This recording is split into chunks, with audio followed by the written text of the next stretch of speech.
ರಾಜ್ಯದಾದ್ಯಂತ micro finance ಕಿರುಕುಳದಿಂದಾಗಿ ಅನೇಕ ಸಮಸ್ಯೆಗಳು ಉಂಟಾಗ್ತಿವೆ, ಆತ್ಮಹತ್ಯೆ ಕೇಸ್ಗಳು ಹೆಚ್ಚಾಗ್ತಿವೆ. ಹೀಗಾಗಿ ಮೈಕ್ರೋ ಫೈನಾನ್ಸ್ ಅಟ್ಟಹಾಸಕ್ಕೆ ಕಡಿವಾಣ ಬೀಳುತ್ತಾ ಮೈಕ್ರೋ ಫೈನಾನ್ಸ್ ಟಾರ್ಚರ್ಗೆ ಈಗ ಸರ್ಕಾರ ಅಲರ್ಟ್ ಆಗಿಬಿಟ್ಟಿದೆ. ಹೀಗಾಗಿ ಒಂದಷ್ಟು ಕಠಿಣ ಕ್ರಮಗಳನ್ನು ತರಬೇಕು ಅಂತ ಗೃಹ ಕಚೇರಿ ಕೃಷ್ಣಾದಲ್ಲಿ ಸಿಎಂ ಸಿದ್ದರಾಮಯ್ಯ ಮಹತ್ವದ ಸಭೆ ಕರೆದಿದ್ದಾರೆ. ಈ ಸಭೆಯಲ್ಲಿ ಕಾನೂನು ಇಲಾಖೆ ಅಧಿಕಾರಿಗಳು, ಆರ್ಥಿಕ ಇಲಾಖೆ ಅಧಿಕಾರಿಗಳು ಹಾಗೂ ಗೃಹ ಇಲಾಖೆಯ ಅಧಿಕಾರಿಗಳು ಭಾಗಿಯಾಗ್ತಾರೆ.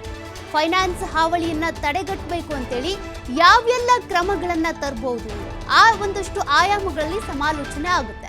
ಕಾನೂನಾತ್ಮಕವಾಗಿ ಏನ್ ಕ್ರಮ ಎಂಬುದರ ಬಗ್ಗೆ ಚರ್ಚೆ ಆಗುತ್ತೆ. ಗೃಹ, ಕಾನೂನು, ಆರ್ಥಿಕ ಇಲಾಖೆಯ ಅಧಿಕಾರಿಗಳು ಈ ಸಭೆಯಲ್ಲಿ ಚರ್ಚೆಯಲ್ಲಿ ಪಾಲ್ಗೊಳ್ತಾರೆ. ಬಡವರ ಮೇಲಿನ ಕಿರುಕುಳ ತಡೆಗೆ ಹಾಗಾದ್ರೆ ಸರ್ಕಾರ ಯಾವ ರೀತಿಯಾಗಿ ಚಿಂತನೆ ತೆಗೆದುಕೊಳ್ಳುತ್ತೆ, ಏನ್ ಕ್ರಮಗಳನ್ನ ತರಬಹುದು? ಸಭೆಯಲ್ಲಿ ಮೈಕ್ರೋ ಫೈನಾನ್ಸ್ ಪ್ರತಿನಿಧಿಗಳು ಕೂಡ ಭಾಗಿಯಾಗ್ತಾರೆ. ಈ ಮೈಕ್ರೋ ಫೈನಾನ್ಸ್ನವರು ಅಂತ ಬಂದಾಗ ಬ್ಯಾಂಕ್ಗಿಂತ ಸ್ವಲ್ಪ ವಿಭಿನ್ನ. ರಾಷ್ಟ್ರೀಕೃತ ಬ್ಯಾಂಕ್ಗಳಿಂದ ಅಂದ್ರೆ RBIನಿಂದ ಸಾಲ ಪಡ್ಕೊಂಡಿರ್ತಾರೆ. ಕೋಟ್ಯಾನು ಕೋಟಿಗಟ್ಟಲೆ ಇವ್ರು ಸಾಲ ಪಡ್ಕೊಂಡಿರ್ತಾರೆ. ಇವರಿಗೆ 12ರಿಂದ 15% ಮಾತ್ರ ಬಡ್ಡಿ ಇರುತ್ತೆ. ಹಾಗೆ ಪಡ್ಕೊಂಡಂತ ಹಣವನ್ನ ಈ ರೀತಿ ಗ್ರಾಮೀಣ ಮಟ್ಟದಲ್ಲಿ ಸಂಘಗಳಿಗೆ ನೇರವಾಗಿ ಜನರಿಗೆ ಸಾಲ ಕೊಟ್ಟು ಇವರು 20ರಿಂದ 25%, 26% ಕೂಡ ಬಡ್ಡಿ ಹಾಕ್ತಾ ಇರ್ತಾರೆ. ಈ ರೀತಿ ಸಾಲ ವಸೂಲಿ ಮಾಡ್ತಾರೆ. ಬಟ್ ಅದಕ್ಕೆ ಆದಂತ ಒಂದಷ್ಟು ನಿಯಮಗಳಿವೆ. ಆ ನಿಯಮಗಳನ್ನ ಇಲ್ಲಿ ಮೈಕ್ರೋ ಫೈನಾನ್ಸ್ ಅವರು ಪಾಲಿಸ್ತಾ ಇಲ್ಲ. ಈ RBI ಒಂದಷ್ಟು ರೂಲ್ಸ್ಗಳನ್ನ ಕೊಟ್ಟಿದೆ ಅವರಿಗೆ. ಯಾವ ರೀತಿಯಾಗಿ ಸಾಲ ವಸೂಲಿ ಮಾಡಬೇಕು, ಸಾಲ ವಸೂಲಿ ಮಾಡುವಂತಹ ಪ್ರಕ್ರಿಯೆ ಹೇಗಿರಬೇಕು, ಸಾಲವನ್ನ ಕೊಡೋದಕ್ಕಾಗಲಿಲ್ಲ, ತೀರ್ಸೋದಕ್ಕಾಗಲಿಲ್ಲ, ಅವ್ರಿಗೆ ಆರ್ಥಿಕವಾಗಿ ತೊಂದರೆ ಇದೆ ಅಂದರೆ ಹೇಗೆ ಮೇಂಟೈನ್ ಮಾಡಬೇಕು ಅಂತ ಅವೆಲ್ಲ ರೂಲ್ಸ್ಗಳನ್ನ ಗಾಳಿಗೆ ತೂರಿ ಈ ರೀತಿ ಫೈನಾನ್ಸ್ ಅವರು ಟಾರ್ಚರ್ ಮಾಡ್ತಿದ್ದಾರೆ. ಹಾಗಾದರೆ ಹೊಸದಾಗಿ ಏನು ಕಾನೂನು ಜಾರಿಗೆ ತರೋದಕ್ಕೆ ಸಾಧ್ಯ, ಯಾವ ರೀತಿಯಾಗಿ ಬದಲಾವಣೆ ಮಾಡಬಹುದು, ಅದ್ರ ಕುರಿತಾಗಿ ಇವತ್ತು ಸಭೆಯಲ್ಲಿ ಚರ್ಚೆ ಆಗುತ್ತೆ. ಹೊಸ ಕಾನೂನು ಜಾರಿಗೆ ತರೋದಕ್ಕೆ ಈಗ ಸರ್ಕಾರ ಈ ಸಭೆಯಲ್ಲಿ ಚರ್ಚೆ ಮಾಡುತ್ತೆ. ಫೈನಾನ್ಸ್ ಹಾವಳಿ ಮಟ್ಟ ಹಾಕೋದಕ್ಕೆ ನಿರ್ಧಾರವನ್ನು ಮಾಡುತ್ತೆ. ಮೈಕ್ರೋ ಫೈನಾನ್ಸ್ ಕಿರುಕುಳ ಗುರುತರ ಅಪರಾಧ, ಬಹಳ ದೊಡ್ಡ ಅಪರಾಧ. ಯಾಕೆಂದರೆ ಇವ್ರು ಕೊಡುವಂಥ ಕಿರುಕುಳದಿಂದಾಗಿ ಅನೇಕ ಪ್ರಾಣ ಪಕ್ಷಿಗಳು ಹಾರೋಗ್ತಿವೆ, ಅನೇಕರು ಊರು ಬಿಡ್ತಾ ಇದ್ದಾರೆ, ತಮ್ಮ ಕಿಡ್ನಿಗಳನ್ನು ಮಹಿಳೆಯರು ಮಾರ್ತಿದ್ದಾರೆ, ಮಾಂಗಲ್ಯ ಸರವನ್ನು ಮಾರಿ ಸಾಲ ತೀರಿಸೋದಕ್ಕೆ ಕಷ್ಟಪಡ್ತಿದ್ದಾರೆ. ಹಾಗಾಗಿ ಹೊಸ ಕಾನೂನಿನಡಿ ಕೇಸ್ ಆದರೆ ಜಾಮೀನು ಸಿಗೋದಿಲ್ಲ. ಹೊಸ ಕಾಯ್ದೆಯ ಪ್ರಕಾರ 3 ವರ್ಷ ಕಠಿಣ ಶಿಕ್ಷೆ ಆಗುತ್ತೆ. ಹೀಗೆ 3 ಅಂಶಗಳೊಂದಿಗೆ ಕಾಯ್ದೆ ರೆಡಿ ಮಾಡಿದೆ ಈಗ ಇಲಾಖೆ. ಇದನ್ನು ಯಾವ ರೀತಿಯಾಗಿ ಇಂಪ್ಲಿಮೆಂಟ್ ಮಾಡಬೇಕು ಅನ್ನೋದ್ರ ಬಗ್ಗೆ ಇವತ್ತಿನ ಸಭೆಯಲ್ಲಿ ಚರ್ಚೆ ಆಗ್ತಾ ಹೋಗುತ್ತೆ. ನೋಡಿ, RBIನವರು ಒಂದಷ್ಟು ನಿಯಮಗಳನ್ನು ಕೊಟ್ಟಿದ್ದಾರೆ. ಅದರ ಪ್ರಕಾರವಾಗಿ ಮೈಕ್ರೋ ಫೈನಾನ್ಸ್ ಅವರು ಸಾಲ ಕೊಡಬೇಕು, ಸಾಲವನ್ನು ವಸೂಲಿ ಮಾಡಬೇಕು. ಕೆಲವೊಂದು ಆರ್ಥಿಕ ಪರಿಸ್ಥಿತಿ ಸರಿ ಇರಲಿಲ್ಲ ಅಂದರೆ ಸಾಲ ತೆಗೆದುಕೊಂಡವ್ರಿಗೆ, ಜೊತೆಗೆ ಆರೋಗ್ಯ ಹದಗೆಟ್ಟಿದೆ ಅಂದರೆ ಅಂಥ ಸಂದರ್ಭದಲ್ಲಿ ಇವರಿಗೆ ಮತ್ತಷ್ಟು ಸಾಲವನ್ನು ಕೊಡಬೇಕಾಗುತ್ತೆ. ಒಂದು ರೀತಿ ಸಹಾಯಕವಾಗಿರಬೇಕು. ಬಟ್ ಇವ್ರು ಮಾಡ್ತಿರೋದೇನು, ಮನೆಗೆ ಹೋಗ್ತಾರೆ, ಮನೆ ಸೀಸ್ ಮಾಡ್ತಾರೆ, ಹೊರಗಡೆ ಹಾಕ್ತಾರೆ, ಇವರು ಸೂಸೈಡ್ ಮಾಡ್ಕೊಳ್ಳೋದಕ್ಕೆ ಇವರೇ ಪ್ರಚೋದನೆ ಕೊಡ್ತಾರೆ. ನೀವು ಸತ್ರೂ ಪರವಾಗಿಲ್ಲ, ನಮ್ಮ ಹಣ ನಮಗೆ ಕೊಡಿ ಅಂತಾರೆ. ಬಟ್ ಈ ರೀತಿ ಎಲ್ಲ ನಡ್ಕೊಳ್ಳೋ ಹಾಗಿಲ್ಲ ಮೈಕ್ರೋ ಫೈನಾನ್ಸ್ ಅವರು. ಒಂದು ವೇಳೆ ಅವ್ರಿಗೆ ಸಾಲವನ್ನು ರಿಟರ್ನ್ ಮಾಡೋದಕ್ಕಾಗಲಿಲ್ಲ ಅಂತಂದರೆ ಅಡಮಾನ ರಹಿತ ಸಾಲ ಅನ್ನುವಂಥ ಒಂದು ಪಟ್ಟಿಗೆ ಸೇರಿಸೋದು ಕೂಡ ಅವಕಾಶ ಇದೆ, ಸಾಲವನ್ನು ಕೊಟ್ಟಿಲ್ಲ ಅನ್ನುವಂಥ ಕಾರಣಕ್ಕೆ. ಇಷ್ಟೆಲ್ಲ ಟಾರ್ಚರ್ ಮಾಡುವಂಥ ಯಾವ ರೂಲ್ಸ್ಗಳು ಕೂಡ, ಯಾವ ರೈಟ್ಸ್ ಕೂಡ ಮೈಕ್ರೋ ಫೈನಾನ್ಸ್ ಅವರಿಗಿಲ್ಲ. ಹಾಗಾಗಿ ಈ ನಿಟ್ಟಿನಲ್ಲಿ ಈಗ ಸರ್ಕಾರ ಹೊಸ ಕಾಯ್ದೆ ತರಬೇಕು ಅಂತ ಒಂದಿಷ್ಟು ಲೆಕ್ಕಾಚಾರ ಹಾಕ್ಕೊಳ್ತಾ ಇದೆ. ಇವತ್ತಿನ ಸಭೆಯಲ್ಲಿ ಕಾನೂನು ಇಲಾಖೆ ಇರ್ಬೋದು, ಆರ್ಥಿಕ ಇಲಾಖೆ ಇರ್ಬೋದು, ಗೃಹ ಇಲಾಖೆಯ ಅಧಿಕಾರಿಗಳಿರ್ತಾರೆ, ಮತ್ತು ಮೈಕ್ರೋ ಫೈನಾನ್ಸ್ನ ಪ್ರತಿನಿಧಿಗಳು ಕೂಡ ಭಾಗಿಯಾಗ್ತಾರೆ. ಯಾವ ರೀತಿ ನೀವು ರೂಲ್ಸ್ ಫಾಲೋ ಮಾಡ್ತಾ ಇದ್ದೀರಾ, ನಿಜವಾದ ರೂಲ್ಸ್ ಏನಿದೆ, ಎಷ್ಟು ಸಾಲ ಕೊಟ್ಟಿದ್ದೀರಾ, ಎಷ್ಟು ಟಾರ್ಚರ್ ಮಾಡಿದ್ದೀರಾ, ನಿಮ್ಮಿಂದಾಗಿ ಎಷ್ಟು ಜೀವಗಳು ಬಲಿಯಾಗಿದೆ, ಇದೆಲ್ಲದ್ರ ಬಗ್ಗೆ ಕೂಡ ಇವತ್ತಿನ ಸಭೆಯಲ್ಲಿ ಚರ್ಚೆಯಾಗುತ್ತೆ. ಸಿಎಂ ಸಿದ್ದರಾಮಯ್ಯನವರ ನೇತೃತ್ವದಲ್ಲಿ ನಡೀತಾ ಇರುವಂಥ ಸಭೆ ಇದು, ಗೃಹ ಕಚೇರಿ ಕೃಷ್ಣಾದಲ್ಲಿ. ಸಭೆಯಲ್ಲಿ ಇವೆಲ್ಲ ವಿಚಾರಗಳು ಚರ್ಚೆ ಆದಮೇಲೆ ಈ ಮೈಕ್ರೋ ಫೈನಾನ್ಸ್ ಅವರ ದರ್ಪಕ್ಕೆ, ಅವರ ದಾದಾಗಿರಿಗೆ ಹೇಗೆ ಬ್ರೇಕ್ ಹಾಕ್ತಾರೆ, ಅದು ಇರುವಂಥ ಪ್ರಶ್ನೆ ಈಗ. ಯಾಕೆಂದರೆ ಈಗ ರಾಜ್ಯದ ಅನೇಕ ಜಿಲ್ಲೆಗಳಲ್ಲಿ, ರಾಮನಗರದಿಂದ ಹಿಡಿದು ಮೈಸೂರುವರೆಗೂ ಕೂಡ ಇಂತಹ ಸಮಸ್ಯೆಗಳು ಬರ್ತಾ ಇದ್ದಾವೆ. ಮೈಕ್ರೋ ಫೈನಾನ್ಸ್ ಅವರ ಟಾರ್ಚರ್ ತಡ್ಕೊಳ್ಳೋದಕ್ಕಾಗದೆ ಮನೆ ಬಿಟ್ಟು ಸಂಬಂಧಿಕರ ಮನೆಯಲ್ಲಿ ಉಳ್ಕೊಳ್ತಿದ್ದಾರೆ. ತಮ್ಮ ಕಿಡ್ನಿಗಳನ್ನು ಕೂಡ ಈ ಮಾಗಡಿಯಲ್ಲಿರುವಂಥ ಅನೇಕ ಮಹಿಳೆಯರು ಮಾರಿದ್ದಾರಂತೆ. ಕೆಲ ಪ್ರಕರಣಗಳು ಬೆಳಕಿಗೆ ಬರ್ತಿದ್ದಾವೆ, ಕೆಲವು ಬರ್ತಾ ಇಲ್ಲ. ಟಾರ್ಚರನ್ನು ಅನುಭವಿಸ್ತಾ ಇದ್ದಾರೆ ಜನರು. ಹಾಗಾಗಿ ಸಾಲ ಕೊಡುವಾಗ ಏನು ರೂಲ್ಸ್ ಇರಬೇಕು, ವಸೂಲಿ ಮಾಡುವಾಗ ಏನು ರೂಲ್ಸ್ ಇರಬೇಕು, ಎಷ್ಟು ಬಡ್ಡಿಗೆ ಸಾಲ ಕೊಡ್ತಿದ್ದಾರೆ, ಯಾಕೆಂದರೆ ಇವರು ಸಾಲವನ್ನು ತೆಗೆದುಕೊಳ್ಳೋದು ಬ್ಯಾಂಕಿನಿಂದ ಏನು ಸಾಲ ಪಡ್ಕೋತಾರೆ ಅದು ಕೇವಲ 12ರಿಂದ 15%ಗೆ. ರಾಷ್ಟ್ರೀಕೃತ RBIನಿಂದ ಪಡ್ಕೊಳ್ತಾರೆ ಇವರು ಕೋಟಿ ಸಾಲವನ್ನು. ಅದಾದ ಬಳಿಕ ಗ್ರಾಮೀಣ ಪ್ರದೇಶದಲ್ಲಿ ಸಂಘಗಳ ಮೂಲಕ ಅಥವಾ ನೇರವಾಗಿ ಇವ್ರು ಹೋಗಿ ಜನರಿಗೆ ಯಾರಿಗೆ ಅವಶ್ಯಕತೆ ಇದೆ ಅಂಥವ್ರಿಗೆ ಸಾಲ ಕೊಡ್ತಾರೆ. ಈ ರೀತಿ ಸಾಲ ಪಡ್ಕೊಳ್ಳುವಂಥದ್ದಕ್ಕೆ ಏನು ಅಂಥ ಡಾಕ್ಯುಮೆಂಟ್ಸ್ ಬೇಡ. ರೇಷನ್ ಕಾರ್ಡು, ಆಧಾರ್ ಕಾರ್ಡು ಜೊತೆಗೆ ಒಂದಷ್ಟು ಏನಾದರೂ ಮನೆ ಇದೆಯಾ ಆ ಥರ ಡಾಕ್ಯುಮೆಂಟ್ಸ್ ಅಷ್ಟೇ. ಮತ್ತು ಇವರೊಂದಿಷ್ಟು ಫಾರ್ಮ್ ಕೊಡ್ತಾರೆ, ಆ ಅಪ್ಲಿಕೇಶನ್ನ ಫಿಲ್ ಮಾಡಬೇಕು. ಅದೇ ಬ್ಯಾಂಕಿಗೆ ಹೋದರೆ ಸಾವಿರಾರು ಸಲ ಅಲ್ದಾಡಬೇಕು, ಏನು ಡಾಕ್ಯುಮೆಂಟ್ಸ್ ಇದೆ ಕೊಡಬೇಕು, ಅಡಮಾನ ಇಡಬೇಕು, ಇದೆಲ್ಲ ಕೂಡ ಸಮಸ್ಯೆ ಆಗುತ್ತೆ. ಹಾಗಾಗಿ ರಾಷ್ಟ್ರೀಕೃತ ಬ್ಯಾಂಕ್ಗಳಲ್ಲಿ ಕಡಿಮೆ ಆದಾಯ ಇರುವಂಥ ಜನರಿಗೆ ಸಾಲಗಳೇ ಸಿಗೋದಿಲ್ಲ. ಹಾಗಾಗಿ ಇಂಥ ಮೈಕ್ರೋ ಫೈನಾನ್ಸ್ಗಳ ಸಾಲದ ಸುಳಿಯಲ್ಲಿ ರೈತರಿರ್ಬೋದು, ಸಾಮಾನ್ಯ ಜನರು, ಕೂಲಿ ಕಾರ್ಮಿಕರು ಸಿಕ್ಕಾಕೊಳ್ತಾ ಇದ್ದಾರೆ. ಬಟ್ ಸಾಲ ತೆಗೆದುಕೊಂಡಿದ್ದಾರೆ ನಿಜ, ರಿಟರ್ನ್ ಮಾಡಬೇಕು. ಹಾಗಂತ ರಿಟರ್ನ್ ಮಾಡಿಸ್ಕೊಳ್ಳುವಂಥ ರೀತಿ ಇದೆ. ಮನೆಯಿಂದ ಆಚೆ ಹಾಕ್ತಾರೆ. ಬೆಳಗಾವಿಯಲ್ಲಿ ಯಾವ ರೀತಿ ಪ್ರಕರಣ ಆಯಿತು ಅಂತ ನೋಡಿದ್ರಿ, ಹಾವೇರಿಯಲ್ಲಿ ನೋಡಿದ್ರಿ, ದಂಪತಿ ಸಾವನ್ನಪ್ಪಿದ್ದು ನೋಡಿದ್ರಿ. ಮಾಂಗಲ್ಯ ಸರವನ್ನೇ ಗೃಹ ಸಚಿವರಿಗೆ ಪೋಸ್ಟ್ ಮಾಡಿದ್ದಾರೆ ಮಹಿಳೆಯರು. ನಮ್ಮ ಮಾಂಗಲ್ಯ ಸರವನ್ನು ಉಳಿಸಿ ಅಂತ ಅಭಿಯಾನ ಶುರು ಮಾಡಿದ್ದಾರೆ. ಇಷ್ಟೆಲ್ಲ ಡೆವಲಪ್ಮೆಂಟ್ಗಳಾಗ್ತಾ ಇರೋದ್ರಿಂದ, ಇಷ್ಟೆಲ್ಲ ಸಾವು ನೋವುಗಳು ಸಂಭವಿಸ್ತಾ ಇರೋದ್ರಿಂದ ಸರ್ಕಾರ ಇದಕ್ಕೆ ಒಂದು ಇತಿಶ್ರೀ ಹಾಡಲೇಬೇಕು. ಮೈಕ್ರೋ ಫೈನಾನ್ಸ್ ಅವರಿಗೆ ಸರಿಯಾಗಿ ಬಿಸಿ ಮುಟ್ಟಿಸಲೇಬೇಕು ಅನ್ನುವಂಥ ಕಾರಣಕ್ಕೆ ಇವತ್ತು ಸಭೆ ಕರೆದಿದ್ದಾರೆ. ಈ ಸಭೆಯಲ್ಲಿ ಇವೆಲ್ಲ ವಿಚಾರಗಳು ಚರ್ಚೆ ಆಗ್ತವೆ. ನೀವು RBIನಿಂದ ಸಾಲ ಪಡ್ಕೊಳ್ಳುವಾಗ ಎಷ್ಟು ಇಂಟ್ರೆಸ್ಟ್ ಇದೆ ಅನ್ನೋದು ಗೊತ್ತು ನಮಗೆ. ನೀವು ಜನರಿಗೆ ಸಾಲ ಕೊಡುವಾಗ ಎಷ್ಟು ಇಂಟ್ರೆಸ್ಟಿಗೆ ಕೊಡ್ತೀರಾ ಅನ್ನೋದು ಗೊತ್ತು. RBI ಏನು ರೂಲ್ಸ್ ಕೊಟ್ಟಿದೆ ಅನ್ನೋದು ಗೊತ್ತು. ಆ ರೂಲ್ಸ್ಗಳನ್ನು ನೀವು ಫಾಲೋ ಮಾಡ್ತಾ ಇದ್ದೀರಾ? ಇಲ್ಲ. ಏಕಾಏಕಿಯಾಗಿ ಮನೆಗೆ ಹೋಗ್ತೀರಾ, ಸಂಜೆ ಆದ್ರೂ ಮನೆಯಿಂದ ಹೊರಗೆ ಬರಲ್ಲ, ರಾತ್ರಿ ಆದ್ರೂ ಅಲ್ಲೇ ಇರ್ತೀರಾ, ಕಿರುಕುಳ ಕೊಡ್ತೀರಾ. ಇದ್ಯಾವುದು ಕೂಡ ನಿಮ್ಮ ಹಕ್ಕಲ್ಲ. ನಿಮ್ಮ ಸಾಲವನ್ನು ನೀವು ವಾಪಸ್ ಇಸ್ಕೋಬೇಕು ನಿಜ, ಬಟ್ ಅದ್ಯಾವುದು ಕೂಡ ನೀವು ನಡ್ಕೊಳ್ತಾ ಇರುವಂಥ ರೀತಿ ಏನಿದೆ ಕಾನೂನಲ್ಲಿ ಇಲ್ಲ. ಹಾಗಾಗಿ ಇದಕ್ಕೆ ಸಂಬಂಧಿಸಿದಂತೆ ಇವತ್ತು ಸಿದ್ದರಾಮಯ್ಯನವರು ಕಠಿಣವಾದಂಥ ಒಂದು ರೂಲ್ಸನ್ನು ತರಲೇಬೇಕು. ಆ ನಿಟ್ಟಿನಲ್ಲಿ ಇವತ್ತು 3 ಇಲಾಖೆಯ ಅಧಿಕಾರಿಗಳು ಈ ಸಭೆಯಲ್ಲಿ ಭಾಗಿಯಾಗ್ತಾ ಇದ್ದಾರೆ. ದುಡ್ಡು ತಂದ ಸರ್ ತಡೆ ಕಟ್ಕೋತ ಹೋಗ್ತೀವಿ ಅಂದ್ರೆ ಅದಕ್ಕೂ ಸಂಘದವ್ರು ಟೈಮ್ ಕೊಡುವಾರಿ ನಮ್ಗೆ. ಇಲ್ಲಿ ಯಾವ ಸಂಘದವ್ರು ಇವ್ರು ಯಾವ್ರವ್ರಿ? ಇವ್ರು ಹತ್ನಿ ಫೈನಾನ್ಸ್ ಅವ್ರು 3 ಮಂದಿ ಹಾರು ಏರವ್ರ 2 ಒಂದು ಗ್ರಾಮೀಣ ಕೊಟ್ರಿ, ಒಂದು SKS ರೀ. SKS ಸಂಘದವ್ರದಂತ್ರು ಮಿಕ್ಕೈತ್ರಿ. ಮ್ಯಾನೇಜರ್ ಸರ್ ಏನ್ ಬಾಯಿ ಬರ್ತೈತಿ ಅದನ್ನೆಲ್ಲ ಮಾತಾಡ್ಲತ್ತೇನ್ರಿ. ಏನಂತ ಮಾತಾಡ್ತಾನ್ರಿ? ಏನಂತ ಮಾತಾಡ್ತಾನ? ಹೊಟ್ಟಿಗೆ ಅಂತಿತಿ ತಗೊಳಕ್ ತಿಳಿಲಿಲ್ಲ ನಿನಗೇನ? ಹೋಗಿ ಅವ್ರನ್ನ ಕರ್ಕೊಂಡ್ ಬರೋದ್ರಿ, ಅವ್ರಿಗೆ ನಮ್ಗೆ ಬಡದಾಟ ಹಚ್ಚೋದ್ರಿ, ತಾವ್ ಮೋಜ ನೋಡ್ಕೊತ ನಿಂದ್ರೋದ್ರಿ. ಇಟ್ ಮಾಡ್ಲತ್ತಾರ್ರಿ. ಎಲ್ಲಿ ಅವ್ರವ್ರ? ಅವ್ರು ಹಾರು ಏರವ್ರಿ 2 ಫೈನಾನ್ಸ್ ಅವ್ರಿ. ಇವ್ರು ರತ್ನವ್ರಿ, ರತ್ನಾಕರ್ ಬ್ಯಾಂಕಿನವ್ರ ಅಂತೂ ಮಿಕ್ಕೈತ್ರಿ. ಮಾತಾಡ್ಲಕ್ ಫೋನ್ದಾಗ ಬರುನೇನ ಕಟ್ತಿರಿಲ್ಲ, ನಮ್ಮ ಮೆಂಬರ್ ಮನೆಗೆ ಹೋಗ್ತೀವಿ. ನಮ್ಮದಲ್ದ ಇನ್ನೂ 2 ಮಂದಿನ ತಗೊಂಡಿದ್ದೇನ್ರಿ. ಅವ್ರ ಕಟ್ ಇನ್ನೊಂದು 4-5 ಉಳ್ದಾವ ಸರ್. ಇದೊಂದು ತಿಂಗಳು ಅಟ್ಟ ಆಗಿಲ್ರಿ, ನಮ್ಗೆ ಕಟ್ತೀವಿ ಅಂತ ಹೇಳತ್ತಿದೇವ್ರಿ. ಇನ್ನ 7 ಆಗಿರಂಗಿಲ್ರಿ. ಬಂದ್ ನಮ್ಮ ಮನೆ ಮುಂದೆ ಬಿಡೋದ್ರಿ. ಈ ನಿಮ್ಗೆ ತುಂಬ ಬೆನ್ನದಾಗ್ತದ್ರಿ? ಬೆನ್ನತ್ತದಲ್ರಿ. ಮನೆ ನೀನು ಕೂಸಿನ್ ತಗೊಂಡ್ ದವಾಖಾನಿ ಹೊಂಟೇನ್ರಿ. 1 ವರ್ಷ ಕೂಸಿನ್ರಿ. ಬೆನ್ ಬಿಡುವಾರೆ ತುಂಬೆ ಹೋಗಿ ಬನ್ನಿ. ಅದ್ ಏನಾಗ್ತೈತಿ ಅಲ್ಲಿ ನೋಡುನು. ತುಂಬೆ ಹೋಗಿ ಬಾ. ಇಲ್ಲ ಗುಂಪಿನವ್ರೆಲ್ಲ ಹಾಕಿ ಬರ್ರಿ. ಎಲ್ಲಾರು ದುಡ್ಡು ತಿನ್ನೋರ್ದಾರ. ನಮ್ಗತ್ತೆ ಗುಂಪಿನವ್ರು ಯಾರು ಹಾಕ್ತಾರ್ರಿ? ನಮ್ಮ ಮ್ಯಾಗಿನೂ ಕಂತ ಸರ್ ನಮಗೆ ಟೈಮ್ ಕೊಡ್ರಿ ಎಲ್ಲ ಹತ್ತಿದೇವ್ರಿ. ರಿಟೈರ್ ಮತ್ತೇನಿಲ್ರಿ ಬೇಡ್ಕೊಳ್ಳೋದಂದ್ರ.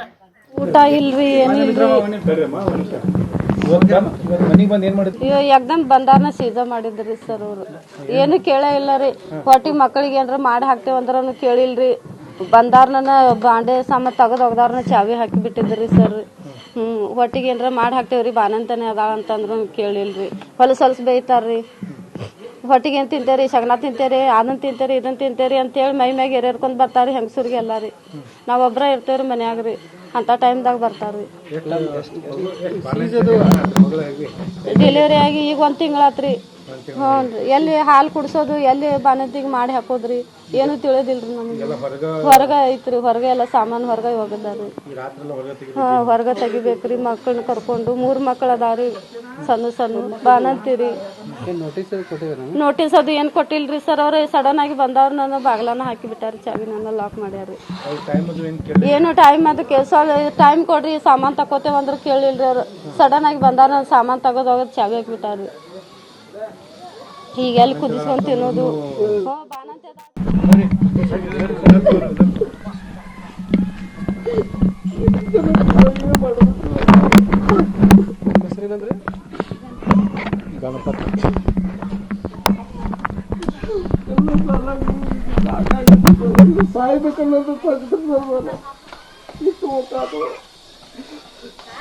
ಎಲ್ಲರೂ ಈಗ ಸಾಯ್ಬೇಕಲ್ಲ ಸರ್. ಕುಡಿದು ಕುಡಿಸ್ತಾರೆ. ಆಯ್ತು. ಈಗ ಮಕ್ಕಳನ್ನ ತಗೊಂಡೋದು, ಅವನ್ನೆಲ್ಲ ತಗೊಂಡೋಗ್ತೀವಿ ಸರ್. ಶಾಲೆಯಲ್ಲಿ ಹೊಟ್ಟೆ ಕೂಳಿಲ್ಲ ಏನಿಲ್ಲ ಅದನ್ನು ಒಂದು ಮಕ್ಕಳಿಗೆ ಕುರ್ಕುರಿ ತಂದು ತಿಂತಾರೆ. ನಾವು ಅಜ್ಜಿಗೆ ಊರು ಹೊರ ಕಳಿಸಿದ್ರು ಸರ್.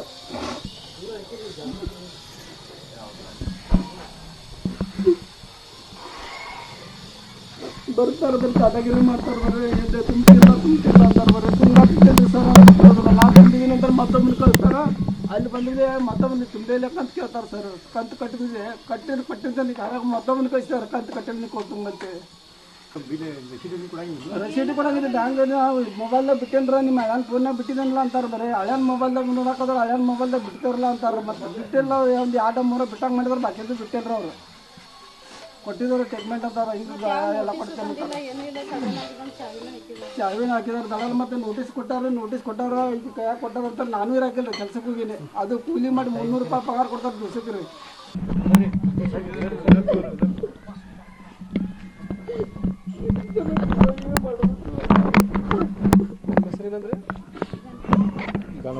ಮ್ಯಾಲ ಒಂದು ಹುಡುಗಿದ್ಲು, ಅವಾಗೂ ಬಂದೆ.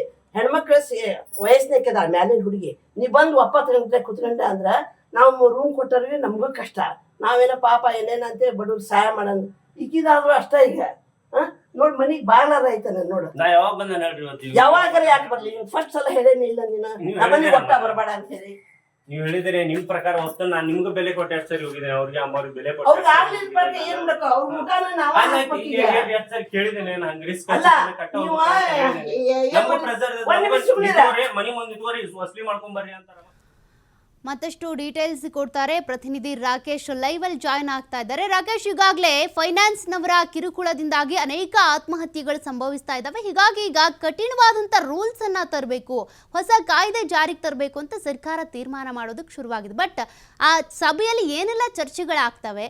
RBI ರೂಲ್ಸ್ ಅನ್ನ ಈಗಾಗಲೇ ಮೈಕ್ರೋ ಫೈನಾನ್ಸ್ ಅವರು ಉಲ್ಲಂಘಿಸ್ತಾ ಇದ್ದಾರೆ. ಆ ರೂಲ್ಸ್ ಅನ್ನ ಮತ್ತೆ ಮನವರಿಕೆ ಮಾಡುವಂತ ಪ್ರಯತ್ನ ಆಗುತ್ತಾ? ಏನ್ ರೂಲ್ಸ್ ತರಬಹುದು ಹೊಸದಾಗಿ ಅಂತ?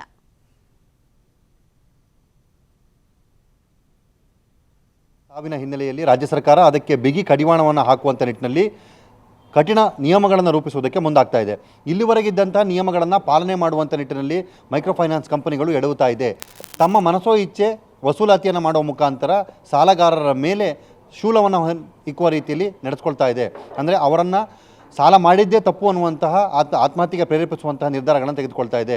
ಈ ಹಿನ್ನೆಲೆಯಲ್ಲಿ ರಾಜ್ಯದಲ್ಲಿ ಕಳೆದ 3-4 ದಿನಗಳಿಂದ ದಾಖಲಾಗಿರುವಂತಹ ಎಲ್ಲ ಪ್ರಕರಣಗಳನ್ನು ಗಮನಿಸಿ ರಾಜ್ಯ ಸರ್ಕಾರ ಈ ನಿಟ್ಟಿನಲ್ಲಿ ಸೂಕ್ತ ಕ್ರಮವನ್ನು ಜರುಗಿಸುವುದಕ್ಕೆ ಸಭೆಯನ್ನು ಆಯೋಜನೆ ಮಾಡಿದೆ. ಮುಖ್ಯಮಂತ್ರಿಗಳ ಗೃಹ ಕಚೇರಿಯಲ್ಲಿ ಈ ಸಭೆ ನಡೀತಾ ಇದೆ.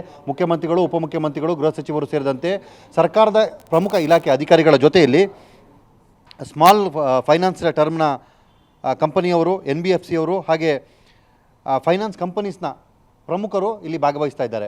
ಒಟ್ಟು 12 ಜನರ ನಿಯೋಗ ಇವತ್ತಿನ ಮುಖ್ಯಮಂತ್ರಿಗಳ ಸಭೆಯಲ್ಲಿ ಭಾಗವಹಿಸಿದೆ.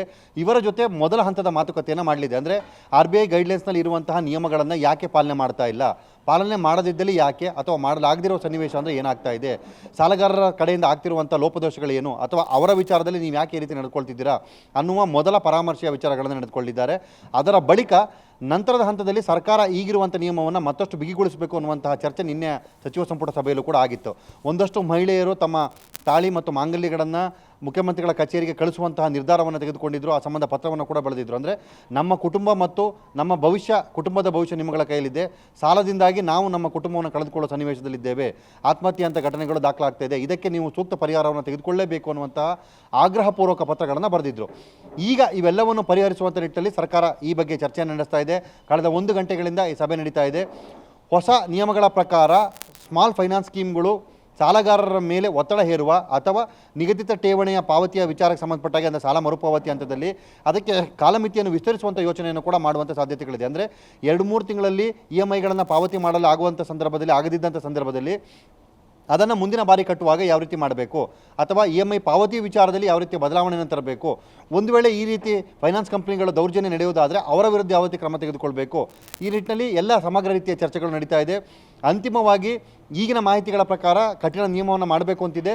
ಹಾಗೆ ಸಾಧ್ಯವಾದಷ್ಟು ಬೇಗ ನಿಯಮವನ್ನು ಇಂಪ್ಲಿಮೆಂಟ್ ಮಾಡಬೇಕಾಗುತ್ತೆ. ಆ ಹಿನ್ನೆಲೆಯಲ್ಲಿ ಇನ್ನೇನು ಮುಂದಿನ ತಿಂಗಳಲ್ಲಿ ಆರಂಭವಾಗಿರುವ ಬಜೆಟ್ ಅಧಿವೇಶನದಲ್ಲಿ ಸುಗ್ರೀವಾಜ್ಞೆ ಮುಖಾಂತರ ಹೊಸ ನಿಯಮವನ್ನು ಜಾರಿಗೆ ಮಾಡಬೇಕು ಅನ್ನುವಂಥ ಒತ್ತಡ ಕೂಡ ಶಾಸಕರ ವಲಯದಿಂದ ಕೇಳಿಬಂದಿದೆ. ಹೀಗಾಗಿ ಇದರ ಬಗ್ಗೆಯೂ ಕೂಡ ಮುಖ್ಯಮಂತ್ರಿಗಳು ಚರ್ಚೆ ನಡೆಸಲಿದ್ದಾರೆ. ಒಟ್ಟಾರೆ ಈಗ ಆರಂಭವಾಗಿರುವಂತಹ ಸಭೆ ಇನ್ನೂ ಕೂಡ ಮುಂದುವರಿತಾ ಇದೆ. ಅಂತಿಮ ರೂಪದ ಫಲಿತಾಂಶ ಇನ್ನೂ ಕೂಡ ಬಂದಿಲ್ಲ.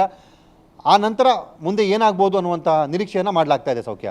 Okay, thank you Rakesh live ಡೀಟೇಲ್ಸ್ಗೆ.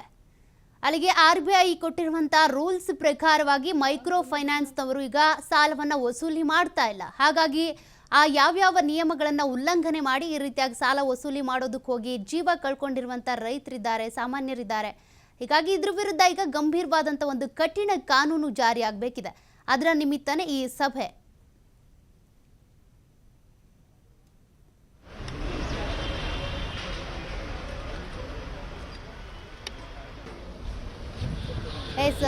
ಗೃಹ ಕಚೇರಿ ಕೃಷ್ಣಾದಲ್ಲಿ ನಡೀತಾ ಇರುವಂತಹ ಸಭೆ ಇದು. ಅಂದ್ರೆ ಈ ಮೈಕ್ರೋ ಫೈನಾನ್ಸ್ನ ಪ್ರತಿನಿಧಿಗಳು ಇರ್ಬೋದು, ಸಾಲ ಕೊಡೋದಕ್ಕೆ ಮತ್ತೆ ಸಾಲ ವಸೂಲಿ ಮಾಡೋದಕ್ಕೆ ಅಂತ ಹೋಗ್ತಾರಲ್ಲ ಅಂತಹ ಪ್ರತಿನಿಧಿಗಳು, ಮತ್ತೆ ಆರ್ಥಿಕ ಇಲಾಖೆಯ ಅಧಿಕಾರಿಗಳು, ಕಾನೂನು ಇಲಾಖೆ ಅಧಿಕಾರಿಗಳು ಹಾಗೂ ಗೃಹ ಇಲಾಖೆಯ ಅಧಿಕಾರಿಗಳು ಇವರೆಲ್ಲರೂ ಕೂಡ ಇವತ್ತಿನ ಸಭೆಯಲ್ಲಿ ಭಾಗಿಯಾಗೋದು. ಈಗಾಗಲೇ CM ಸಿದ್ದರಾಮಯ್ಯನವರು ಗೃಹ ಕಚೇರಿ ಕೃಷ್ಣಾಗೆ ಆಗಮಿಸಿ ಸಭೆಯನ್ನ ಆರಂಭಿಸ್ತಾ ಇರೋದು. ಈ ಸಭೆಯಲ್ಲಿ DCM DK ಶಿವಕುಮಾರ್ ಇರ್ತಾರೆ. ಸಿದ್ದರಾಮಯ್ಯನವರ ನೇತೃತ್ವದಲ್ಲೇ ನಡೆಯುವಂಥ ಸಭೆ ಇದು. ಮತ್ತೆ G ಪರಮೇಶ್ವರ್ ಅವರು ಇರ್ತಾರೆ. ಮತ್ತೆ ಈ ಇಲಾಖೆಯಲ್ಲಿರುವಂಥ ಅಧಿಕಾರಿಗಳಿರ್ತಾರೆ. RBI ರೂಲ್ಸ್ಗಳು ಗೊತ್ತಿರುವಂಥವ್ರು ಇರ್ತಾರೆ. ಯಾವ ರೀತಿಯಾಗಿ ಕಾನೂನು ಹಾಗೂ ಸಂಸದೀಯ ಸಚಿವರಾಗಿರುವಂಥ HK ಪಾಟೀಲ್ ಅವರು ಇವರೆಲ್ಲರೂ ಕೂಡ ಈ ಸಭೆಯಲ್ಲಿ ಇರ್ತಾರೆ. ಯಾಕೆಂದರೆ ಬಹಳ ಗಂಭೀರವಾದಂಥ ಸಮಸ್ಯೆ ಇದು. ಮೈಕ್ರೋ ಫೈನಾನ್ಸ್ಗಳಿಂದ ಬಹಳ ಬಡವರೇ ಸಾಲವನ್ನು ಪಡ್ಕೊಳ್ಳೋದು. ಯಾಕೆಂದರೆ ಬ್ಯಾಂಕ್ಗಳಲ್ಲಿ, ರಾಷ್ಟ್ರೀಕೃತ ಬ್ಯಾಂಕ್ಗಳಲ್ಲಿ, ಒಂದಷ್ಟು ಸಹಕಾರ ಬ್ಯಾಂಕ್ಗಳಲ್ಲಿ ಅವರಿಗೆ ಲೋನ್ ಸಿಗಲ್ಲ. ಯಾಕೆಂದರೆ ಅವರ ಆದಾಯನೇ ಕಡಿಮೆ ಇರುತ್ತೆ. ಹಾಗಾಗಿ ಅವ್ರಿಗೆ ಲೋನ್ಗಳು ಸಿಗಲ್ಲ. ಅಂಥವ್ರನ್ನೇ ಇವರು, ಅಂತಹ ಗ್ರಾಹಕರನ್ನೇ ನೋಡಿಕೊಂಡು ಇವರು ಮೈಕ್ರೋ ಫೈನಾನ್ಸ್ ಅವರು ಸಾಲವನ್ನು ಕೊಡೋದು. ಬಟ್ ಸಾಲ ರಿಟರ್ನ್ ಮಾಡೋದಕ್ಕೆ ಬಹಳ ಕೆಲವರಿಗೆ ಸಂಕಷ್ಟ ಇರುತ್ತೆ. ನಿರೀಕ್ಷೆ ಮಾಡಿದಷ್ಟು ಆದಾಯ ಬರಲ್ಲ, ನಿರೀಕ್ಷೆ ಮಾಡಿದಷ್ಟು ಬೆಳೆ ಬರಲ್ಲ. ಅಂತಹ ಸಂದರ್ಭದಲ್ಲಿ ಲಾಸಿಗೆ ಒಳಗಾದವರು ಈ ಸಾಲವನ್ನು ತೀರಿಸೋದಕ್ಕಾಗದೆ ಬಡ್ಡಿ ಮೇಲೆ ಬಡ್ಡಿ ಸಾಲ ಹೆಚ್ಚಾಗ್ತಾ ಇರುತ್ತೆ. ಅದು ಒಂದು ರೀತಿ ಹೊನ್ನ ಶೂಲಕ್ಕೆ ಏರಿಸ್ಬಿಡುತ್ತೆ. ಸಾಲವನ್ನು ಪಡ್ಕೊಳ್ಳುವಾಗ ಏನೋ ಈಸಿ, ಆದರೆ ಅದನ್ನು ತೀರಿಸುವಾಗಿದೆಯಲ್ಲ ಅದು ಬಹಳ ಹೊರೆಯಾಗುತ್ತೆ. ಬಟ್ ಅಂಥವ್ರನ್ನ ಇನ್ನೂ ಕೂಡ ಅಡಮಾನ ರಹಿತ ವಸೂಲಾಗದ ಸಾಲ ಅನ್ನುವಂಥ ಪಟ್ಟಿಯಲ್ಲಿ ಸೇರಿಸಿ ಅವ್ರಿಗೆ ಸಮಯಾವಕಾಶ ಕೊಡಬೇಕು ಅನ್ನುವಂಥ RBI ರೂಲ್ಸ್ ಇದೆ. ಬಟ್ RBIನ ಯಾವ ರೂಲ್ಸ್ಗಳನ್ನು ಕೂಡ ಮೈಕ್ರೋ ಫೈನಾನ್ಸ್ ಅವರು ಫಾಲೋ ಮಾಡ್ತಾ ಇಲ್ಲ. ಮನೆಗೆ ಹೋಗಿ ಕುತ್ಕೊಬಿಡ್ತಾರೆ, ಬೇಕಾಬಿಟ್ಟಿಯಾಗಿ ಬೈತಾರೆ, ಮನೆಯಿಂದ ಆಚೆ ಹಾಕ್ತಾರೆ. ಅವ್ರ ಮನೇಲಿದ್ದಂಥ ಎಲ್ಲ ಪದಾರ್ಥಗಳು, ಸಾಮಗ್ರಿಗಳನ್ನೆಲ್ಲ ಆಚೆ ಹಾಕ್ಬಿಟ್ಟು ನೀವು ಹೊರಗಿರಿ, ಮನೆ ಸೀಸ್ ಮಾಡ್ತಿದ್ದೀವಿ ಅಂತಾರೆ. ಆಲ್ರೆಡಿ ಒಂದು ಮನೆ ಸೀಸ್ ಮಾಡಿದ್ರು, ಈಗ ಮತ್ತೆ ಅವ್ರ ಮನೆಗೆ ಹೋಗಿದ್ದಾರೆ. ಈ ರೀತಿ ಪ್ರಕರಣಗಳು ಹೆಚ್ಚಾಗ್ತಾ ಇರೋದ್ರಿಂದ ನೀವು ಸತ್ರು ಪರವಾಗಿಲ್ಲ ಅಂತಾರೆ. ಆ ರೀತಿಯಾಗಿ ಪ್ರಚೋದನೆ ಕೊಡ್ತಾರೆ. ಆತ್ಮಹತ್ಯೆ ಮಾಡ್ಕೊಳ್ಳೋದಕ್ಕೆ ಕಾರಣನೇ ಇವರಾಗ್ಬಿಟ್ಟಿದ್ದಾರೆ. ಹೀಗಾಗಿ ಈ ರೀತಿಯಾಗಿ ವರ್ತನೆ ಮಾಡೋದು ಸರಿಯಲ್ಲ. RBI ಹೇಳಿರೋ ಪ್ರಕಾರ ನೀವು ನ್ಯಾಯಯುತವಾಗಿ ಸಾಲ ಕೊಡಬೇಕು, ನ್ಯಾಯಯುತವಾಗಿ ಗ್ರಾಹಕರ ಜೊತೆಗೆ ವರ್ತಿಸಬೇಕು. ಸಾಲ ವಸೂಲಾತಿ ಮಾಡುವಂಥ ಸಂದರ್ಭದಲ್ಲೂ ಕೂಡ ತುಚ್ಛವಾಗಿ ಬೈಯೋ ಹಾಗಿಲ್ಲ, ಒಳ್ಳೆ ರೀತಿಯಲ್ಲೇ ಮಾತನಾಡಬೇಕು. ಅವ್ರಿಗೆ ಸಾಲ ವಸೂಲಾತಿ ಮಾಡುವಂಥ ಸಂದರ್ಭದಲ್ಲಿ ನೀವು ಕೆಟ್ಟದಾಗಿ ಬೈದ್ರಿ ಅಂದರೆ ನಿಮ್ಮ ವಿರುದ್ಧ ಅವ್ರು ಕಂಪ್ಲೇಂಟ್ ಮಾಡ್ಬೋದು. ಜೊತೆಗೆ ಸಾಲ ವಸೂಲಿ ಮಾಡೋದಕ್ಕೆ ಹೋದಂಥ ಸಂದರ್ಭದಲ್ಲಿ ಅವ್ರು ಅನಾರೋಗ್ಯದಲ್ಲಿದ್ದಾರೆ ಅಥವಾ ಆರ್ಥಿಕವಾಗಿ ಪರಿಸ್ಥಿತಿ ಸರಿ ಇಲ್ಲ ಅಂತಂದರೆ ಅವ್ರಿಗೆ ಒಂದಷ್ಟು ಸಮಯಾವಕಾಶ ಕೊಡಬೇಕು. ಹಾಗಿದ್ರೂ ಕೂಡ ಅವರಿಗೆ ಸಾಲ ತೀರಿಸೋದಕ್ಕೆ ಆಗ್ತಾ ಇಲ್ಲ ಅಂದರೆ, ಮತ್ತೆ ಸಾಲ ಕೇಳ್ತಿದ್ದಾರೆ ಅಂದರೆ ಆಗಲೂ ನೀವು ಸಾಲ ಕೊಡಬೇಕು. RBI ರೂಲ್ಸಲ್ಲಿರುವಂಥ ನಿಯಮ ಇದು. ಆಗಲೂ ಅವ್ರಿಗೆ ಸಾಲ ವಸೂಲಾತಿ ಮಾಡೋದಕ್ಕಾಗಲಿಲ್ಲ ಅಥವಾ ರಿಟರ್ನ್ ಮಾಡೋದಕ್ಕಾಗಲಿಲ್ಲ ಅಂದರೆ, ಸಾಲ ವಸೂಲಿ ಮಾಡೋದಕ್ಕಾಗ್ತಾ ಇಲ್ಲ, ಅಡಮಾನ ರಹಿತ ವಸೂಲಾಗದ ಸಾಲ ಅನ್ನುವಂಥ ಪಟ್ಟಿಗೆ ಸೇರಿಸ್ಬಿಡಿ. ನೀವು ಟಾರ್ಚರ್ ಮಾಡೋದಕ್ಕೆ ಹೋಗಬೇಡಿ. ಅವ್ರಿಗೆ ಯಾವಾಗ ಅನುಕೂಲ ಆಗುತ್ತೋ ಅವ್ರಿಗೆ ಅವಾಗ ಕೊಡ್ತಾರೆ ಅಂತ ರೂಲ್ಸೇ ಇದೆ. ಬಟ್ ಯಾವ ರೂಲ್ಸ್ಗಳನ್ನು ಕೂಡ ಮೈಕ್ರೋ ಫೈನಾನ್ಸ್ ಅವ್ರ ರೂಲ್ಸನ್ನು ಫಾಲೋ ಮಾಡ್ತಾ ಇಲ್ಲ. ಇವರದ್ದೇ ರೂಲ್ಸು. ದಾದಾಗಿರಿ, ಗೂಂಡಾಗಿರಿ, ಬಾಯಿಗೆ ಬಂದಂಗೆ ಬೈತಾರೆ. ಹಿರಿಯರಂತ ನೋಡಲ್ಲ, ಕಿರಿಯರಂತ ನೋಡಲ್ಲ, ಬಾಣಂತಿ ಅಂತ ನೋಡಲ್ಲ, ಮಹಿಳೆ ಆಕೆ ಕೆಟ್ಟದಾಗ ಮಾತನಾಡಬಾರ್ದು ಅಂತ ನೋಡಲ್ಲ. ಇನ್ನೊಬ್ರು ಹೇಳ್ತಾರಂತೆ, ನೀವು ಜೀವ ಹೋದ್ರೂ ಪರವಾಗಿಲ್ಲ, ನಮ್ಮ ದುಡ್ಡು ನೀವು ಕೊಡಿ, ನಿಮ್ಮ ಜೀವ ಹೋದರೆ ಬೇಕಿದ್ರೆ ನಾವು ಏನು ನಿಮ್ಗೆ ಸಾಲ ಕೊಟ್ಟಿದ್ದೀವಲ್ಲ ಅದು ಮನ್ನಾ ಆಗುತ್ತೆ ಅಂತ. ಅಂದರೆ ಜೀವಕ್ಕೆ ಬೆಲೆ ಇಲ್ಲ, ಅವ್ರು ಕೊಟ್ಟಿರುವಂಥ ಹಣಕ್ಕೇನೆ ಬೆಲೆ. ಹಾಗಾಗಿ RBIನ ಎಲ್ಲ ರೂಲ್ಸ್ಗಳನ್ನು ಕೂಡ ಮೈಕ್ರೋ ಫೈನಾನ್ಸ್ ಅವರು ಫಾಲೋ ಮಾಡಲೇಬೇಕು ಅನ್ನುವಂಥ ನಿಟ್ಟಿನಲ್ಲಿ ಇವತ್ತಿನ ಸಭೆ ಆಗ್ತಾ ಇರೋದು. ಈಗ ಎಲ್ಲೆಲ್ಲಿ ಈ ರೀತಿ ಕಿರುಕುಳ ಕೊಟ್ಟು ಅವರು ಆತ್ಮಹತ್ಯೆ ಮಾಡ್ಕೊಳ್ಳೋ ರೀತಿಯಾಗಿ ಮಾಡಿದ್ದಾರೆ, ಎಲ್ಲೆಲ್ಲಿ ಸಾವು ನೋವುಗಳು ಸಂಭವಿಸಿದ್ದಾವೆ, ಎಲ್ಲೆಲ್ಲಿ ದೌರ್ಜನ್ಯ ಆಗಿರೋದ್ರಿಂದ ಅವರು ಮನೆ ಬಿಟ್ಟು ಹೋಗಿದ್ದಾರೆ, ಅವೆಲ್ಲ ಪ್ರಕರಣಗಳ ಬಗ್ಗೆ ಕೂಡ ಇವತ್ತಿನ ಸಭೆಯಲ್ಲಿ ಪ್ರಸ್ತಾಪ ಆಗುತ್ತೆ.